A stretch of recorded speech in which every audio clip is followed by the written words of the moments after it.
അസ്സാം വലൈക്കും. ചത്തിരിയുടെ പുതിയൊരു എപ്പിസോഡിലേക്ക് എല്ലാവർക്കും സ്വാഗതം. ഞാനിന്ന് വന്നിട്ടുള്ളത് മിനിക്കോയിലെ ഏറ്റവും പുരാതനമായ ഏറ്റവും പഴയ ഒരു തറവാടിൻ്റെ വിശേഷങ്ങളുമായിട്ടാണ്. 1871 ഈ ഒരു വീട് നിർമ്മിച്ചിരിക്കുന്നത്. ഈ വീടിൻ്റെ പേര് ബഡുഗണ്ടുവാർ എന്നാണ്. ബഡുഗണ്ടുവാർ എന്ന് പറയുന്ന വാക്കിൻ്റെ അർത്ഥം മിനിക്കോയ് ഭാഷയിൽ കൊട്ടാരം എന്നാണ്. അപ്പോൾ പഴയ ആ ഒരു കാലഘട്ടത്തിലെ ഒരു കൊട്ടാരമായിരിക്കാം ഈ ഒരു വീട്. വീടിൻ്റെ അകത്ത് പ്രവേശിക്കുമ്പോൾ നമുക്ക് ഇങ്ങനെ ഒരു നെയിം ബോർഡ് കാണാൻ പറ്റും. അപ്പോൾ നമുക്ക് വീടിൻ്റെ ഉള്ളിലുള്ള വിശേഷങ്ങൾ കാണുന്നതിന് മുന്നേ ഈ വീടിൻ്റെ പുറത്തെ കുറച്ച് പച്ചപ്പ് നിറഞ്ഞ വിശേഷങ്ങളിലേക്ക് പോവാം. ഈ വീട്ടിൽ ഇപ്പോൾ താമസിക്കുന്നത് റിട്ടയർഡ് ആമീൻ ആയിരുന്ന ശ്രീ മൂസ മണിക്ഫാൻ ഇടയാക്കൽ എന്ന് പറയുന്ന ഒരു വ്യക്തിയാണ്. അദ്ദേഹത്തിൻ്റെ ഉമ്മ വഴിയുള്ളതാണ് ഈ ഒരു തറവാട്ട് വീട്.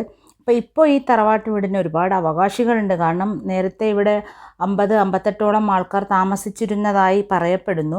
പക്ഷേ ഇപ്പോൾ അദ്ദേഹവും ഫാമിലിയുമാണ് ഇവിടെ താമസിക്കുന്നത്. അദ്ദേഹത്തിൻ്റെ 2 ആൺകുട്ടികൾ അവർ വിവാഹം കഴിച്ച വീടുകളിലാണ്. പിന്നെ ഇവിടെ വന്നു പോവും എല്ലാ ദിവസവും. നമ്മുടെ നാട്ടിലെ സിസ്റ്റം അങ്ങനെയാണ്. പിന്നെ ഒരു മോളുള്ളത് അവൾ കേരളത്തിൽ എവിടെയോ ജോലിയാണ്. അപ്പോൾ അദ്ദേഹം ഭയങ്കരമായിട്ട് കൃഷിയെ ഇഷ്ടപ്പെടുന്ന ഒരു വ്യക്തിയാണ്. ഈ വീടിൻ്റെ പുറത്തും മുഴുവനായിട്ടും ഒരു വീട്ടിലേക്ക് ആവശ്യമായിട്ടുള്ള എല്ലാ പച്ചക്കറികളും, അത്യാവശ്യം വേണ്ട എല്ലാ പച്ചക്കറികളും ഈ ഒരു വളപ്പിൽ തന്നെ അദ്ദേഹം കൃഷി ചെയ്തിട്ടുണ്ട്. പക്ഷേ ഞങ്ങളൊന്ന് ചെന്നപ്പോൾ അദ്ദേഹം അവിടെ ഉണ്ടായിരുന്നില്ല. അദ്ദേഹത്തിൻ്റെ ഭാര്യയുടെ സഹോദരി മാത്രമാണ് ഇപ്പോൾ ഇവിടെ ഉണ്ടായിരുന്നത്. പിന്നെ അദ്ദേഹത്തിൻ്റെ ആൺമക്കൾ 2 ആൺമക്കളും ഇവിടെ ഞങ്ങൾ പോകും എന്ന് അറിയിച്ചതിനെ തുടർന്ന് ഇവിടെ ഉണ്ടായിരുന്നു. അല്ലെങ്കിൽ അദ്ദേഹത്തെ ഞാൻ നിങ്ങൾക്ക് കാണിച്ചു തരുമായിരുന്നു. ശരിക്കൊരു ഷിപ്പ് വരുന്ന ആ ഒരു സാഹചര്യത്തിലാണ്, ഷിപ്പ് വരുമ്പോഴാണ് നമ്മുടെ ലക്ഷദ്വീപിലേക്ക് ആവശ്യമായിട്ടുള്ള സാധനങ്ങളൊക്കെ തന്നെയും കേരളത്തിൽ നിന്നും ഇങ്ങോട്ട് വരുന്നുള്ളത്. അപ്പോൾ ആ ഒരു സന്ദർഭം സാഹചര്യം വെച്ച് നോക്കുമ്പോൾ ഈ വീട്ടിലേക്ക് ആവശ്യമായിട്ടുള്ള പച്ചക്കറികൾ ഇങ്ങനൊരു വളപ്പിൽ തയ്യാറാക്കി തൻ്റെ വീട്ടിലേക്കുള്ളതൊക്കെയും ഇവിടെ നിന്നും അദ്ദേഹം എടുക്കുന്നു എന്ന് പറയുമ്പോൾ അത് വലിയൊരു മാതൃകാപരമായൊരു കാര്യമാണ് ഒരു ലക്ഷദ്വീപുകാർ എന്ന നിലയിൽ. അദ്ദേഹത്തിൻ്റെ ഭാര്യയുടെ ദാത്തയാണ് ഈ ഇരിക്കുന്നത്. അപ്പോൾ ഇവരൊക്കെ കാലിന് വയ്യാഞ്ഞിട്ട് കാലിന് മരുന്നൊക്കെ ഇട്ടിട്ട് അവിടെ ഇരിക്കുകയായിരുന്നു. ഞാൻ മിനിക്കോയിലൊരു പാട്ട് പാടി തരാമോ എന്നൊക്കെ ചോദിച്ചു. പക്ഷേ എനിക്ക് പാട്ടൊന്നും അറിയില്ല എന്നാണ് സ്നേഹത്തോടെ അവർ പറഞ്ഞത്. ശരിയായിരിക്കും, അവർക്ക് അറിയില്ലായിരിക്കും. ഒരുപാട് വയസ്സൊന്നുമില്ല, എന്നാലും കുറച്ച് പ്രായമുള്ള ഒരു ഉമ്മയായിരുന്നു. അവരുടെ മക്കളൊക്കെയും ഉണ്ട് അടുത്തടുത്ത വീടുകളിൽ. പിന്നെ ചിലർ കൊച്ചിയിലാണ്, അങ്ങനെയൊക്കെയാണ് അവർ പറഞ്ഞത്. അപ്പോൾ അവർക്ക് ഫുഡും കാര്യമൊക്കെ അവർ കൊണ്ടുവന്ന് ഇവിടെ കൊടുക്കാറുണ്ട്. പിന്നെ പഴയ ആൾക്കാർക്ക് എപ്പോഴും അവരുടെ വീടുകളിൽ താമസിക്കാനാണ് കൂടുതലും ഇഷ്ടം. അങ്ങനെ നമുക്ക് വീടിൻ്റെ ഉള്ളിലുള്ള വിശേഷങ്ങളിലേക്ക് പോകാം. ഇപ്പം ഞാൻ കയറാൻ പോകുന്ന ഈ ഒരു മുറി നമ്മുടെ നാട്ടിൻ്റെ സിസ്റ്റം അനുസരിച്ചിട്ട് പെണ്ണിൻ്റെ വീട്ടിലാണ് താമസിക്കുന്നത്. അപ്പോൾ റൂമൊക്കെ ഒരുക്കാറുണ്ട്. ഇപ്പോഴും അങ്ങനെ തന്നെയാണ്. അങ്ങനെയുള്ള ആ ഒരു കാലഘട്ടത്തിൽ പെണ്ണും ചെറുക്കനും താമസിച്ചിരുന്ന റൂമാണ് ഇത്. അതായത് പെണ്ണിൻ്റെ മണിയറ, പുതിയാപ്പിളയും പെണ്ണും താമസിച്ചിരുന്ന ഒരു മുറിയാണ് ഇത്. വളരെ നീളമുള്ള ഒരു റൂമായിരുന്നു അത്. അതിൽ നല്ലോണം അലങ്കരിച്ചിരുന്ന ഒരു ഊഞ്ഞാലും കൂടി ഉണ്ടായിരുന്നു. ഇതിലെ മരങ്ങളൊക്കെ നല്ല വിലപിടിപ്പുള്ളതാണ്. അതുപോലെ തന്നെ പണ്ടത്തെ കാലത്തൊരു വിളക്കും അവിടെ തൂങ്ങിക്കിടപ്പുണ്ടായിരുന്നു. സൈബ പോയപ്പോൾ തന്നെ അവൾ ആ ഊഞ്ഞാലിരുന്ന് ആടാൻ തുടങ്ങി. അവൾക്കാണെങ്കിൽ ഇത്രയും വീതിയുള്ള ഊഞ്ഞാൽ തന്നെ ആടാനും പറ്റുന്നുണ്ടായിരുന്നു. ഞാൻ പിന്നെ മെല്ലെ ആട്ടിക്കൊടുത്തു അവളെ. പിന്നെ ആ ഒരു വലിയ ഹാള് പോലത്തെ അതായിരുന്നു പോലും അവിടുത്തെ മണിയറ. ഇപ്പോൾ ആ റൂമിൻ്റെ അറ്റത്തായിട്ട് സൈഡിലായിട്ട് ഒരു ചെറിയൊരു റൂമുണ്ട്. ആ റൂമിലാണ് ഇവരുടെ ഉമ്മയും ഉപ്പയും താമസിക്കുന്നത്. പിന്നെ അതുപോലെ ഇവിടെ ഇങ്ങനെ പലകയൊക്കെ നിരത്തി വെച്ചിട്ടുണ്ടായിരുന്നു. ആ പലകയിൽ നിന്നും ഒരെണ്ണം മാറ്റി കഴിയുമ്പോൾ നമുക്ക് ഇങ്ങനെ ഒരു പത്തായം കാണാം. ഇപ്പോഴുള്ള വീടുകളിലൊന്നും പത്തായം ഇല്ല. പക്ഷേ പഴയ കാലങ്ങളിൽ അവർക്ക് ആവശ്യമായിട്ടുള്ള സാധനങ്ങളൊക്കെയും ഈ ഒരു പത്തായത്തിലാണ് സൂക്ഷിച്ച് വെച്ചിട്ടുണ്ടായിരുന്നത്. പിന്നെ ഇപ്പോൾ ഈ കാണുന്ന സാധനം ഉണ്ടല്ലോ, ഇത് ഞാൻ നിങ്ങൾക്ക് എടുത്ത് കാണിച്ചു തരാം. ഇതിനൊരു പ്രത്യേകതയുണ്ട്. ഈ കല്യാണമൊക്കെ ഉണ്ടാകുന്ന സമയത്ത് പെണ്ണിന് ഡ്രസ്സ് കൊടുക്കുന്ന ഒരു ചടങ്ങുണ്ടായിരുന്നു. ഇപ്പോഴും പെണ്ണിന് ഡ്രസ്സ് കൊടുക്കും. പക്ഷേ ആ പഴയ കാലത്ത് ഡ്രസ്സ് കൊടുക്കുമ്പോൾ ആ ഡ്രസ്സ് ഇവരുടെ ട്രഡീഷണൽ വേഷമാണ് ഇവർ കൊടുത്തിരുന്നത്. അപ്പോൾ ആ ഒരു ഡ്രസ്സ് ഈ ഒരു പാത്രത്തിൽ വെച്ചിട്ടാണ് അവർ ആ മരുമോളുടെ വീട്ടിലേക്ക്, അതായത് പുതിയ പെണ്ണിൻ്റെ വീട്ടിൽ കൊണ്ടുപോയി കൊടുക്കാറുള്ളത്. പിന്നെ ഇതാ നമ്മുടെ ഈ ഊഞ്ഞാലിൽ അത്യാവശ്യം ഉള്ള ഒരുക്കങ്ങളൊക്കെ ചെയ്ത് വെച്ചിട്ടുണ്ട് ഇവർ. പിന്നെ ഈ വീട് അധികവും ആൾക്കാർക്ക് കാണാൻ വരുന്നത് കൊണ്ടായിരിക്കാം ഇതിങ്ങനെ അലങ്കരിച്ച് ആ പഴമ ഒട്ടും ചോർന്നു പോകാത്ത രീതിയിൽ അവർ ആ പരിമിതമായ രീതിയിലൊന്ന് ഭംഗിയാക്കി വെച്ചിട്ടുണ്ടായിരുന്നു. പിന്നെ ഞാൻ പറഞ്ഞില്ലേ ഇത് അന്ന് ആ ഒരു കാലഘട്ടത്തിൽ അവിടുത്തെ പുതിയ പെണ്ണിൻ്റെയും ചെറുക്കൻ്റെയും റൂമാണ്. അപ്പോൾ ഇന്നത്തെ കാലത്ത് ഉള്ള പോലത്തെ ഫർണിച്ചറുകളൊന്നും അല്ല, അതിനേക്കാളും ഭംഗിയുള്ള ഫർണിച്ചറുകളാണ്. പക്ഷേ ഇവിടത്തേത് കുറച്ച് വ്യത്യസ്തമായിട്ടുള്ള ഒരു ഫർണിച്ചറായിരുന്നു. സാധാരണ നമ്മൾ കാണുന്ന കട്ടിലല്ല. ഈ കാണുന്ന ഈ ഒരു സംഭവത്തിൻ്റെ മുകളിൽ കുറേ കിടക്കകളൊക്കെ ഇട്ടിട്ട് അതിലേക്ക് കയറാനുള്ള ഗോണിയൊക്കെ വെച്ചിട്ടാണ് പോലും ഇവിടെ ആയിരുന്നു ആ പുതിയ പെണ്ണും ചെറുക്കനും ഉറങ്ങിയിരുന്നത്. പിന്നെ പഴയ കാലത്ത് ഒരു പ്രതാപത്തിന് പോലും ചിലപ്പോൾ ആൾക്കാരിങ്ങനെ ഒരു കോല് കുത്തിയിട്ടൊക്കെ നടക്കുന്നുണ്ടായിരുന്നു. പിന്നെ ഇത് വയസ്സന്മാർ ഉപയോഗിച്ച കോലാണെന്നും പറയുന്നു. വയസ്സായ ആൾക്കാരിങ്ങനെ കുത്തി നടക്കാൻ വേണ്ടിയിട്ട് അവർക്ക് നടക്കാനുള്ള ഒരു സ്റ്റിക്കായിട്ട് അങ്ങനെയും പറയുന്നു. അപ്പോൾ ഇതിൻ്റെ അറ്റത്തല്ലേ കൂർത്തിട്ടുള്ള ഒരു ആയുധം അങ്ങനെ പണിത് വെച്ചിട്ടുണ്ടായിരുന്നു. പിന്നെ ആ ഒരു കാലഘട്ടത്തിലെ ഒരു ക്ലോക്കും അവിടെ ഉണ്ട്. പിന്നെ ഇവിടുത്തെ അധികം സാധനങ്ങളും ഇവിടെ ഇല്ല, കാരണം അതൊക്കെയും അകത്തിയിലുള്ള മ്യൂസിയത്തിലേക്ക് മാറ്റിയിട്ടുണ്ട്. അല്ലെങ്കിൽ പിന്നെ ഇവിടെ ചിലപ്പോൾ അത് നശിച്ചു പോകുമെന്ന് പേടിച്ചിട്ടായിരിക്കും, അല്ലെങ്കിൽ സംരക്ഷിക്കപ്പെടാതെ പോകും. നമുക്കങ്ങനെയൊന്നും സംരക്ഷിക്കാൻ സാധിക്കില്ലല്ലോ. അപ്പോൾ മ്യൂസിയത്തിലാവുമ്പോൾ ഒരുപാട് ആൾക്കാർ പോകുന്നതാണ്, അവർക്ക് കാണാനും പറ്റും. പിന്നെ ഇപ്പോൾ ഉള്ള ഈ ഉമ്മയും പാപ്പയും ആ ഒരു ചെറിയ മുറിയിലാണ് അവർ ഉറങ്ങുന്നത്. പിന്നെ ഇവരുടെ 4-5 തലമുറകൾക്ക് മുന്നേ ഉള്ള ആൾക്കാരൊക്കെ മാലദ്വീപ്സിലാണെന്നും പറയുന്നു. ഇത് ഇപ്പോൾ ഇവിടെ താമസിക്കുന്ന മൂസ മണിക്ഫാൻ ഇടയക്കലിൻ്റെ ഉമ്മാടെ വകയുള്ള ഒരു തറവാട്ട് വീടാണ് ബൊടുഗണ്ടുവാർ. പിന്നെ ഈ ഒരു റൂമിൻ്റെ പുറത്തേക്ക് ഒരു വാതിൽ തുറന്നാൽ ഇപ്പോൾ അവിടെ ഒന്നും അത്ര വൃത്തിയിലും വെടിപ്പിലും ഒന്നും അല്ല ഉള്ളത്. പിന്നെ അങ്ങനെ പണ്ടൊക്കെ അവിടെ ചിലപ്പോൾ കാറ്റ് കൊള്ളാനൊക്കെ ഇരിക്കുന്നൊരു സ്ഥലമായിരിക്കാം. പിന്നെ ഇതിന് 2 നിലയുള്ളൊരു വീടായിരുന്നു, വലിയൊരു തറവാടായിരുന്നു. ഞാൻ പറഞ്ഞില്ലേ 50-58ഓളം ആൾക്കാർ താമസിച്ചിരുന്ന ഒരു തറവാടാണ്.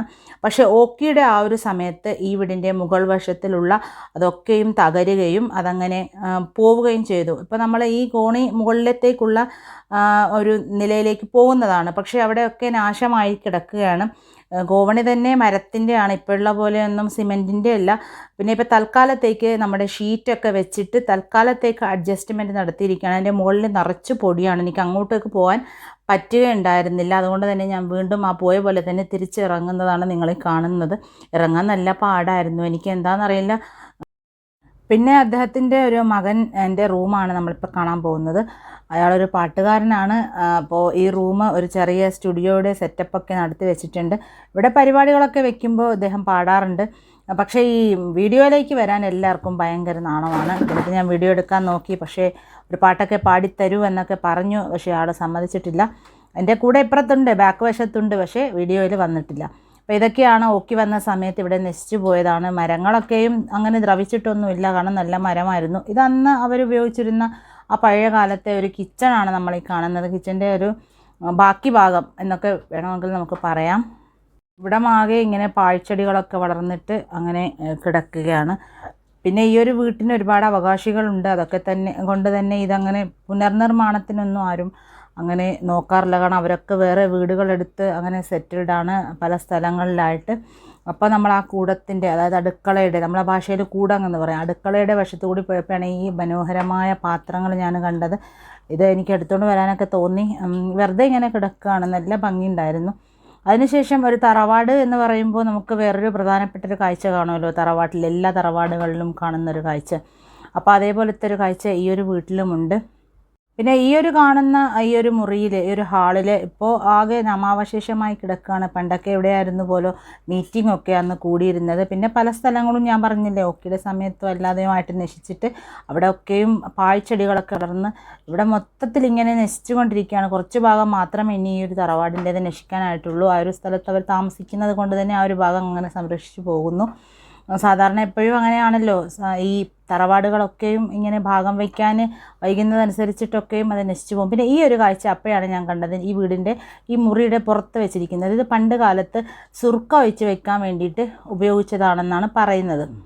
ഇത് കണ്ടപ്പോൾ പെട്ടെന്ന് എനിക്ക് ആലിബാബയുടെ കഥയിലെ ആ കള്ളന്മാരെയൊക്കെ കൊല്ലാൻ വേണ്ടി ഉപയോഗിച്ച ആ ഡ്രമ്മാണ് ഓർമ്മ വന്നത്. പിന്നെ ഞങ്ങൾ വീണ്ടും ഇവിടുത്തെ ആ പ്രധാനപ്പെട്ട മറ്റൊരു കാഴ്ചയുണ്ടല്ലോ, ഞാൻ പറഞ്ഞില്ലേ തറവാട്ട് വളപ്പിൽ എപ്പോഴും ഉണ്ടാകുന്നൊരു സംഭവം, കുളം, അങ്ങനത്തെ ഒരു മനോഹരമായ കുളം ഈ ഒരു വീട്ടിലുമുണ്ട്. അങ്ങനെ പോകുന്ന വഴിക്ക് നിറയെ ഇങ്ങനെ കോവയ്ക്ക കായ്ച്ച് പഴുത്ത് പച്ചയും ആയിട്ടൊക്കെ നിൽക്കുന്നത് കണ്ടു. എനിക്ക് പിന്നെ പഴുത്ത കോവയ്ക്കയേക്കാളും പച്ച കോവയ്ക്കയാണ് ഇഷ്ടം. അതുകൊണ്ട് തന്നെ ഞാനൊരെണ്ണം അവിടെ നിന്ന് അപ്പം തന്നെ അടിച്ചു മാറ്റി അങ്ങനെ തിന്നാൻ തുടങ്ങി. പിന്നെ അങ്ങനെ നമ്മുടെ മനോഹരമായ ആ ഒരു കുളം എത്തി. കുളത്തിലേക്ക് പോകുന്ന വഴിയാണിത്. ഇവിടെയും നിറച്ചും ഇങ്ങനെ പച്ചക്കറികൾ, ഞാൻ പറഞ്ഞില്ലേ പച്ചപ്പ് നിറഞ്ഞൊരു വീട്ടുവളപ്പ് എന്നൊക്കെ വേണമെങ്കിൽ ഇതിനെ വിശേഷിപ്പിക്കാം.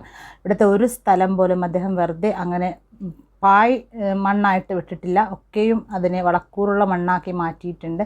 പിന്നെ കുളമൊന്നും ഇപ്പോൾ ആരും കുളിക്കാത്തത് കൊണ്ടൊക്കെ തന്നെ കുളത്തിൻ്റെ അവസ്ഥ വളരെ ശോചനീയമാണ്.